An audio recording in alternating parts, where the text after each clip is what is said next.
Molweni quintessentials. So today, why is it important for PR specialists to become digital? This is a very important conversation that should be had with my peers in the industry, small business owners, big business owners. COVID has really shifted the way we do business. Everything is online, everything is digital. So if you're still doing PR the old way, you might not survive this new normal. Let me give you some tips to help you circumvent any of that happening. Tune in. PR, first and foremost, if you don't know, PR is really in basic terms, you are building publicity for a client, whether that is an organization, a campaign, a person, a political organization. It could be anything that you want to create visibility for. Back in the olden days, when I started working, PR or publicity was very print focused. Obviously, with broadcast and then with online coming in slowly, but we had what we called AVEs, so that's the advertising value equivalent. That's how you measure a successful campaign in terms of the rand value of your publicity based on print articles, based on radio interviews, TV interviews that you may receive. You could have R1,000,000 worth of AVE, which would be based on basically if you had to do an ad campaign, that's how much it would cost. But because you've hired a PR agency, you're getting that for a nominal fee because you're not paying big advertising budgets. But PR is often supported by advertising and media budgets in any case. It cuts across the board, but that's a conversation for another day. Today we're talking about why it's important to go digital. It's more important now more than ever to understand and to migrate your PR practices and incorporate a digital PR strategy, because COVID has really changed the way we work. We work remotely. We are obviously social distancing. Everything is happening online. Your audience is consuming your material online. The old way of doing things will not guarantee you survival. The drive to online has been gradual. Yes, it has been pushed by COVID-19, but it has been gradual. You will see the decline in TV viewership. A lot of people have unsubscribed, like myself. I no longer have satellite TV anymore. I've migrated to a more cheaper option. Like most people, I'm on Netflix. Not only is there a decline in traditional TV viewership, magazine readership has also drastically declined. I know there have been a lot of print magazines and even print dailies and weeklies that have closed down recently because of COVID, but also because everything is now moving and is being migrated to a more online specific audience. And advertising generally follows where the money is, so advertisers want to advertise where they are guaranteed an audience, and those audiences are not where they used to be. Digital PR is not that far removed from traditional PR. We still write articles, we still write press releases. The way in which it's disseminated, I would say, is different. I personally still believe there is still space for your traditional media, like just based off my own consumption of print newspapers or print magazines. I don't know when was the last time I bought a newspaper. I can't remember the last time I bought a magazine, and they're honestly quite expensive, and everything that's in a magazine I could honestly find online. I can find it on Instagram. The news I can read, I can see the headlines on Twitter, click in, and if there is no pay gate, I can literally read articles online. Print publication is under threat, I must say, but I don't think we should count it out just yet. I don't feel like it will be completely obsolete anytime soon, because there is still a market. I mean, the baby boomers, etc., are still very much. I know my mom still buys the paper every Sunday, and yeah, so I think there is still a market, but it's definitely on a slippery slope towards a decline. Digital PR also requires that you network with journalists, as opposed to the meet and greets that we used to have. Everything is happening online. So what I do is I usually follow a whole bunch of news journalists on Twitter, and you get the news as they happen, and you actually get a side of gossip, which is always nice. I think it's still also important to pick up the phone and call, call, and continue to build your relationship with specific journalists from specific industries that you've had over the years. In PR especially, media relations is so important. Having those relationships with journalists is so key, because they are the ones that are going to write your content, and you need to make sure obviously that you are writing newsworthy articles. It's very important to have those relationships, because if I have a relationship with such and such a journalist, it's so much easier for me to pitch a story and to sell a story to someone that I've had and been selling stories to over the years, rather than just sending it out into the atmosphere and hoping for the best. Relationships are still key. Very, very, very important. It's also important, in addition to building those relationships with journalists, to build the relationships with bloggers, because they become your third party endorsers. So they are able to share your content on their platforms, and in that way it doesn't appear as salesy or spammy. They have creative ways in which they can share your stories if it is done correctly and creatively. Yeah, so building those relationships with bloggers is just as important as building the relationships with news journalists, which then in tandem leads me to influencer marketing. Instagram, Twitter, LinkedIn is a very popular method of creating visibility, and it's also a way to sell products, etc.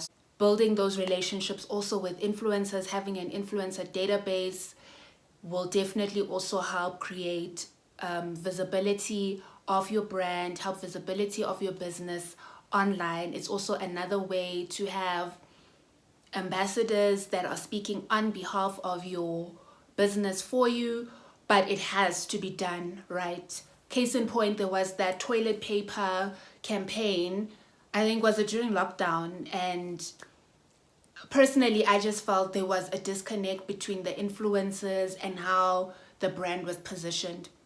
So it's your duty as the public relations specialist or as the brand manager to ensure that you align your brand to the right influencers. Not every single influencer may be right for your brand just because they have numbers, or they are the most popular, or they have the most talkability, or they trend the most. Look into getting nano influencers, micro influencers, because they are still coming up, and they might also come off as more affordable other than your more celebrity type who are posting a whole variety of content with a whole variety of brands, and you may find that your content may get lost in their feed. Research the influencers that you are going to be approaching and make sure that they align. It does help to give them a brief, mock-ups, and discuss how the brand is going to be positioned and profiled on their various social media platforms, obviously without you as the brand infringing on their creativity. But you don't want to be in a situation where people are seeing the brand and they're just not seeing the alignment, because then you lose credibility. So check that. Affiliate programs also work with influencers because they are paid a commission for having your brands on their channels or on their feeds or on their platform. There's a whole variety of things that you can do to boost your visibility online and digitize your PR strategy. And of course, digital PR comes with a whole host of benefits, like I've mentioned. If you have high quality articles that are written well, that have high quality back-end links, that have the right keywords that are searchable, you will have high rankings and high engagement.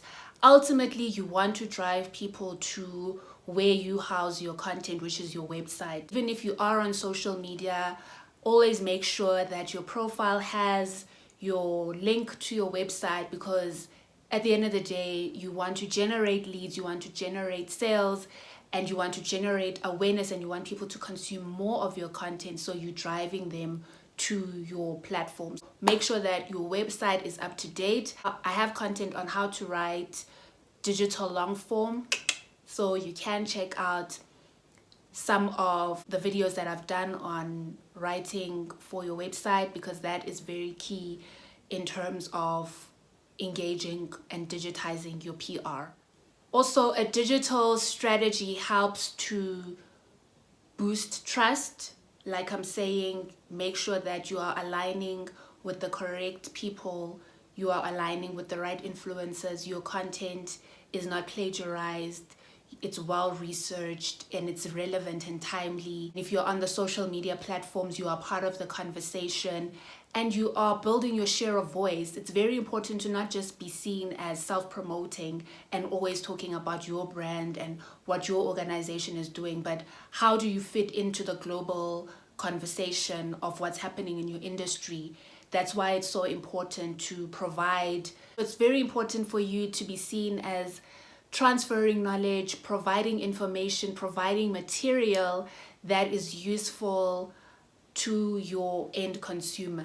But it should not appear overly salesy, but must always remain relevant. So build your share of voice, and by share of voice I mean you are part of the conversation, you are leading the conversation at the head, and you are seen as a thought leader. When people think about entrepreneurship, they should know, okay, we know that we can go to such and such and such and such because that person is credible, it has to be trustworthy. You have to have that trust. Then there also is the misconception that PR, and in this instance digital PR, will generate sales. It may create visibility, it should create visibility, awareness, but it doesn't always guarantee sales. That's why I'm saying you always have to have a call to action in all of your communication. So click here, buy this, give people something to do with the content that you are sharing with them.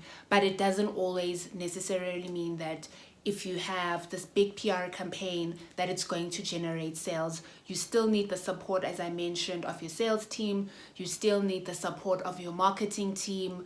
You still need like your integrated marketing communication strategy to touch on all the necessary key elements. You may inadvertently get sales through publicity, but it's my belief that PR is not supposed to drive, it doesn't necessarily drive sales. It creates awareness. Through that awareness, you are able to then garner those sales as an offset to your digital PR strategy. In closing, I just want to really implore PR specialists to really help their clients to understand that things are really going digital. A lot of companies are still stuck in the old ways. They still want the traditional AVEs. They still want to see themselves as the headline of the Sunday Times, or they want to be on the cover of a business magazine, or whatever the case may be. And it's so important as PR strategists that we provide guidance and provide insight to our clients to help them to see that the old way of doing things is not necessarily wrong, but things have shifted. Solely focusing on AVE figures doesn't necessarily mean your brand is touching and engaging optimally with its target audience. We have to move and migrate with the times, and I find that particularly with my clients there is still a bit of that pushback, and there is still, most clients still believe in the traditional way of doing things. So you have to find a way of striking a balance, because you don't want to be in the back foot where you are only in the traditional spheres and you are only doing traditional PR, but you are nowhere to be seen online, because then that's a very dangerous place to be, and you could actually just work yourself out of a job, because everything is now online. Upskill yourself as a PR specialist. Do the digital courses. It's so important to do a social media course, learn what are the new trends. And this, with social media and with digital, things are changing every single day, but you have to be current. Learn how to read analytics, but be in there. That's the way of the future. That's the way of the present. So if you still want to work in this industry, it's so important. Read up on search engine optimization. I have videos. I have a whole playlist on search engine optimization, digital writing. There's so much that you can learn, and there's so much that you need to learn and can do within this sphere. But sitting and relaxing and doing things the old way is very dangerous. You might work yourself out of a job. So thank you so much, Quintessentials, for tuning in. Hope this information and the material I've shared has been insightful, incisive, informative. Please like, share, subscribe, comment below. Tell me from your experience migrating from traditional to online, how has that been? Are people and consumers are your clients more responsive to moving to online? Is there a lot of pushback? Let me know your experiences in terms of digitizing your PR plans. Thank you so much for tuning in. I'll catch you in the next one. Cheers.